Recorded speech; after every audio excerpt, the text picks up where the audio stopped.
Welcome to the Making of a President photo documentary. My name is Jim Nieb. The purpose of this photo essay is to give you a feel for what goes into creating the illusion that is my Bush impersonation.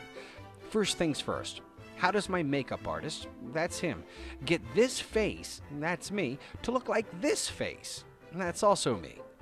Well, it starts as I fly from LA to a small studio just outside of New York City.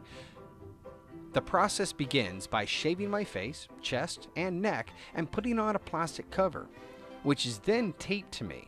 Then my hair is coated by a thick gel, and this lovely bald cap is placed upon my head so as to further accentuate the fact that my hairline is making its way to my neckline.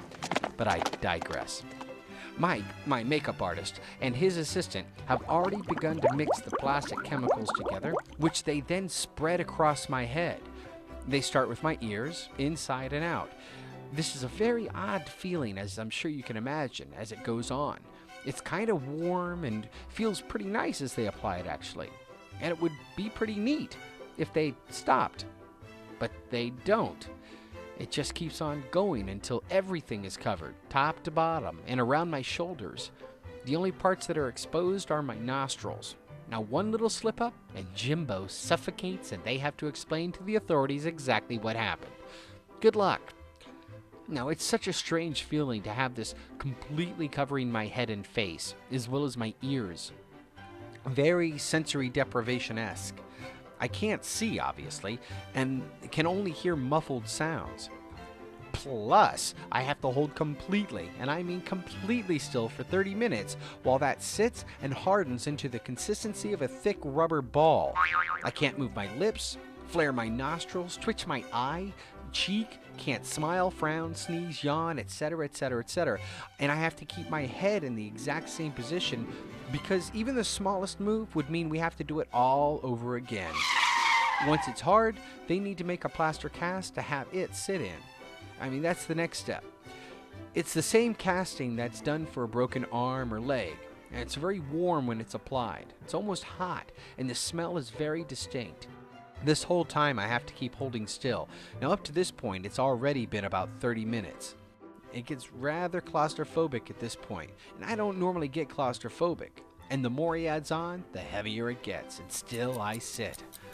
Now again, it's very important that he leaves my nostrils free, or CSI New York will have to come in and piece together the crime scene. And again, I sit for about 15 minutes or so while it hardens.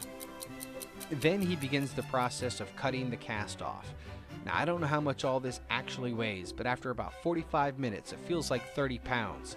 Again, keeping my face completely still, no moving lips, cheeks, eyes, etc. After the casting comes off, he works on the plastics or rubber mold. This thing is literally molded to every contour of my face, and that's the point, but it also means that it's like a second skin, and pulling it off takes a bit of me with it. Note the lovely red skin. You can literally see it pulling the skin on my face with it as it's removed. But finally, I'm free after about 50 minutes.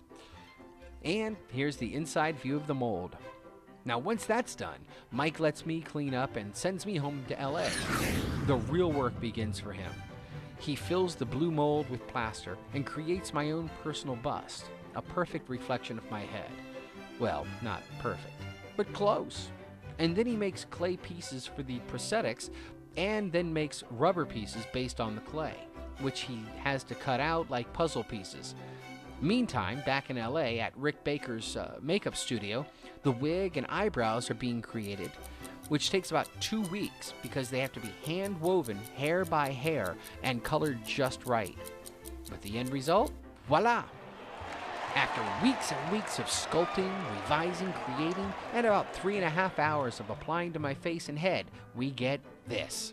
And the changes go on as I read this. The makeup's just getting better and better. And that's how we go from this to this. Whew, I'm telling you.